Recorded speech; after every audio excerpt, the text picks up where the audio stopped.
বন্ধুরা, ভারতীয় টিম কাল থেকে অর্থাৎ ২৬শে ডিসেম্বর থেকে দক্ষিণ আফ্রিকার সাথে বক্সিং ডে টেস্ট খেলবে। আর এরই মধ্যে খবর এসেছে যে রোহিত শর্মা এবং বিরাট কোহলি টেস্ট টিমে ফিরে এসেছে। ১৯শে নভেম্বর বিশ্বকাপের ফাইনাল ম্যাচ হারার পর এই দুইজন তারকাই ক্রিকেট থেকে অনেক দূরে ছিল। তবে ভারত যখন দক্ষিণ আফ্রিকার সফরে যায় তখন বিরাট কোহলি দক্ষিণ আফ্রিকায় ৩ দিন ম্যাচ প্র্যাকটিস করার পর সোজা লন্ডন ট্রিপে বেরিয়ে গেছিল।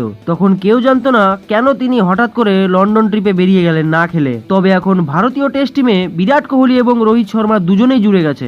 আর তার সাথে সাথে আপনাদের এও জানিয়ে রাখি বন্ধুরা, ভারতীয় টিম এখনো পর্যন্ত দক্ষিণ আফ্রিকায় গিয়ে দক্ষিণ আফ্রিকার সাথে কোনো টেস্ট সিরিজই জিততে পারেনি। শেষবার ২০২১ সালে ভারতীয় টিম যখন দক্ষিণ আফ্রিকার সফরে গিয়েছিল দক্ষিণ আফ্রিকার বিরুদ্ধে ৩টি টেস্ট ম্যাচের সিরিজ খেলতে, তখন বিরাট কোহলি ভারতীয় টেস্ট টিমের ক্যাপ্টেন ছিল। কিন্তু তারপরেও ভারতীয় টিমকে ২-১ হারের মুখই দেখতে হয়েছিল। তবে এখন ভারতীয় টিমের টেস্ট ক্যাপ্টেন রোহিত শর্মা, তাই তার ক্যাপ্টেন্সিতে ভারতীয় টিম দক্ষিণ আফ্রিকার বিরুদ্ধে টেস্ট সিরিজ জিতে ইতিহাস গড়তে পারে কিনা সেটাই দেখার। তবে আপনাদের কি মনে হয় বন্ধুরা, ভারত কি দক্ষিণ আফ্রিকার সাথে টেস্ট সিরিজ জিততে পারবে? নিচে কমেন্ট করে অবশ্যই জানাবেন।